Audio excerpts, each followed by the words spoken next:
ಜಾನಪದ ಕಲಾ ತಂಡಗಳ ವೈಭವದ ಮೆರವಣಿಗೆಯಲ್ಲಿ ಅದ್ದೂರಿಯಾಗಿ ನಡೆದ ಮಲೆ ಮಹದೇಶ್ವರ ಕ್ಷೇತ್ರದ ಶಿವ ಪಾರ್ವತಿಯರ ಹೂವಿನ ಪಲ್ಲಕ್ಕಿ ರಥೋತ್ಸವ.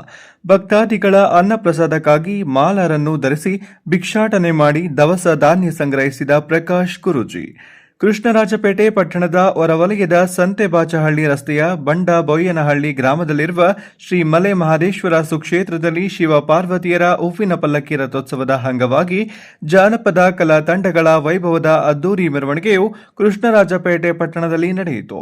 ಶಿವ ಪಾರ್ವತಿಯರ ಹೂವಿನ ಪಲ್ಲಕ್ಕಿಯ ರಥೋತ್ಸವದಲ್ಲಿ ಭಾಗವಹಿಸಲು ಆಗಮಿಸಿದ್ದ ಭಕ್ತಾದಿಗಳಿಗೆ ದಾಸೋಹವನ್ನು ಪಡಿಸಲು ಸಂಪ್ರದಾಯದಂತೆ ಮಲೆ ಮಹದೇಶ್ವರ ಸುಕ್ಷೇತ್ರದ ಪೂಜ್ಯ ಶ್ರೀ ಪ್ರಕಾಶ್ ಗುರೂಜಿಯವರು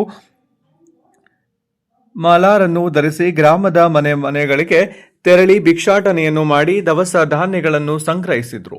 ಮಲೆ ಮಹದೇಶ್ವರರ ಅನುಗ್ರಹದ ವರಪ್ರಸಾದದಿಂದ ಜನಿಸಿರುವ ನೂರಾರು ಮಕ್ಕಳಿಗೆ ಇದೇ ಸಂದರ್ಭದಲ್ಲಿ ಪ್ರಕಾಶ್ ಗುರೂಜಿಯವರು ನಾಮಕರಣವನ್ನು ಮಾಡಿ ಮಕ್ಕಳ ಪೋಷಕರು ಹಾಗೂ ತಂದೆ ತಾಯಿಗಳಿಗೆ ಶುಭ ಹಾರೈಸಿದ್ರು.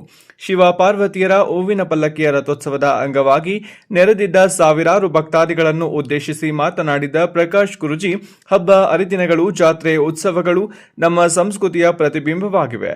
ನಮ್ಮ ಗತ ವೈಭವದ ಸಂಸ್ಕೃತಿಯ ಬಗ್ಗೆ ಬೆಳಕು ಚೆಲ್ಲುವ ಮೂಲಕ ಆಚಾರ ವಿಚಾರಗಳು, ಸಾಂಪ್ರದಾಯಿಕ ಪೂಜೆ ಪುರಸ್ಕಾರಗಳು ಬಗ್ಗೆ ತಿಳಿಯಲು ಇಂತಹ ಪೂಜಾ ಕಾರ್ಯಕ್ರಮಗಳು ನಮಗೆ ಮಾರ್ಗದರ್ಶಿಯಾಗಿವೆ. ಮಲೆ ಮಹದೇಶ್ವರರ ಬೆಟ್ಟಕ್ಕೆ ಹೋಗಲು ಸಾಧ್ಯವಾಗದ ಭಕ್ತಾದಿಗಳು ಬಂಡ ಬೋಯನಹಳ್ಳಿ ಗ್ರಾಮದಲ್ಲಿರುವ ಮಲೆ ಮಹದೇಶ್ವರರು ನೆಲೆಸಿರುವ ಈ ಸುಕ್ಷೇತ್ರಕ್ಕೆ ಬಂದು ವಿಶೇಷ ಪೂಜೆ ಸಲ್ಲಿಸಿ ಪ್ರಾರ್ಥನೆ ಮಾಡಿ ಸಂಕಲ್ಪವನ್ನು ಮಾಡಿಕೊಂಡು ಹೋದಾಗ ಅವರ ಕಷ್ಟ ಕಾರ್ಪಣ್ಯಗಳು ಸಂಪೂರ್ಣವಾಗಿ ಬಗೆಹರಿದಿದ್ದು ನೋವಿನಲ್ಲಿ ಹೊಸ ಬೆಳಕು ಮೂಡಿರುವುದು ಮಾದಪ್ಪನ ಅನುಗ್ರಹದ ಪ್ರಸಾದವಾಗಿದೆ. ಆದ್ದರಿಂದ ನಮ್ಮ ಸುಕ್ಷೇತ್ರಕ್ಕೆ ಆಗಮಿಸುವ ಭಕ್ತರ ಸಂಖ್ಯೆ ದಿನದಿಂದ ದಿನಕ್ಕೆ, ವರ್ಷದಿಂದ ವರ್ಷಕ್ಕೆ ಹೆಚ್ಚಾಗುತ್ತಿದೆ. ಜಾನಪದರ ಆರಾಧ್ಯ ದೈವವಾಗಿರುವ ಮಲೆ ಮಹದೇಶ್ವರರು ಆಡಂಬರದ ಪೂಜೆ ಪುರಸ್ಕಾರಗಳ ಬದಲಿಗೆ ನಿಜವಾದ ಭಕ್ತಿ ಹಾಗೂ ಶ್ರದ್ಧೆಯಿಂದ ಪೂಜಿಸಿ ಆರಾಧಿಸಿದರೆ ಸಾಕು ಅನುಗ್ರಹಿಸಿ ಆಶೀರ್ವದಿಸುತ್ತಿರುವುದರಿಂದ ಭಕ್ತಾದಿಗಳು ತಮ್ಮ ಜೀವನದ ಕಷ್ಟಗಳೆಲ್ಲವೂ ಕರಗಿ ಸುಖ ಶಾಂತಿ ನೆಮ್ಮದಿ ನೆಲೆಸುತ್ತಿರುವುದು ಈ ಸುಕ್ಷೇತ್ರದಲ್ಲಿ ನಡೆಯುತ್ತಿರುವ ಪವಾಡವಾಗಿದೆ ಎಂದು ಪ್ರಕಾಶ್ ಗುರೂಜಿ ಹೇಳಿದರು.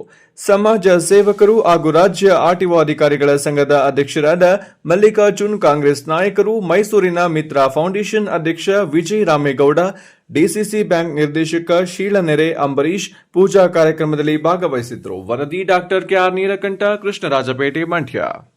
ನೋಡಿದ್ದೀರಾ? ಇಲ್ಲ. ನಿಮ್ಮೆಲ್ಲರ ಭಕ್ತಿಯ ಧೂಪಕ್ಕೆ ಭಗವಂತ ಒಲಿದು ಕೊಟ್ಟಂತ ಹೂವು. ಯಾರ ಧೂಪ? ನೂರಾರು ಕಡೆಯಿಂದ ಮಾದಪ್ಪ ಇದ್ದಾನೆ, ಮುಂದೆ ಒಳ್ಳೆಯದಾಗಿ ದಾರಿ ಬರುತ್ತೆ ಎನ್ನುವುದಾಗಿ ಯಾವ ರೂಪಾಂತವಾಗಿ ನಂಬಿ ಈ ಸ್ಥಳಕ್ಕೆ ಬಂದಿದ್ದೀರೋ, ಬಂದಂತ ನಿಮ್ಮೆಲ್ಲರಿಗೂ ಹೂವಿನ ರೂಪಾಂತವಾಗಿ ಅವರ ಬೇಡಿಕೆ ತಕ್ಕಂತೆ ದಾರಿ ಕೊಡುತ್ತೇನೆ ಎನ್ನುವುದಾಗಿ ಮಾಯದ ರೂಪದಲ್ಲಿ ಅನುಗ್ರಹಿಸಿದ ಹೂವು. ಯಾವುದೇ ವಿಘ್ನಗಳಿಲ್ಲಲಾರದೆ ಬರುವಂತ ರೂಪಗಳನ್ನು ಅವನ ಪಾದಕ್ಕೆ ಪಡೆದು ಮೊದಲನೇ ಧೂಪ ನಿನಗೆ ಎನ್ನುವುದಾಗಿ ಅರ್ಪಣೆ ಮಾಡಿದ ವಕ್ರತುಂಡ ಈ ವಿನಾಯಕನಿಗೆ ಅರ್ಪಣೆ ಮಾಡೋಣ. ಈ ಗುರುಮಾದಯ್ಯ ಸರ್ವ ದೇವಾನ್ ದೇವತೆಗಳ ರೂಪಾಂತವಾಗಿ ನಿಮ್ಮ ಕುಲ ದೈವಗಳ ಒಡಗೂಡಿ ಈ ನಮ್ಮ ಆಶೀರ್ವಾದವಿರುತ್ತೆ.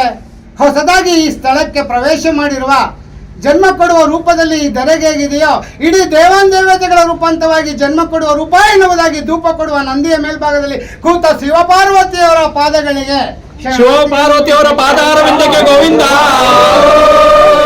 ಶ್ರೀ ವಿಘ್ನೇಶ್ವರರ ಪಾದಾರವಿಂದಕ್ಕೆ ಗೋವಿಂದ, ಶ್ರೀ ಮಲೆ ಮಹದೇಶ್ವರ ಸ್ವಾಮಿಯವರ ಪಾದಾರವಿಂದಕ್ಕೆ ಗೋವಿಂದ. ಓಂ ಕಾಕವಾನ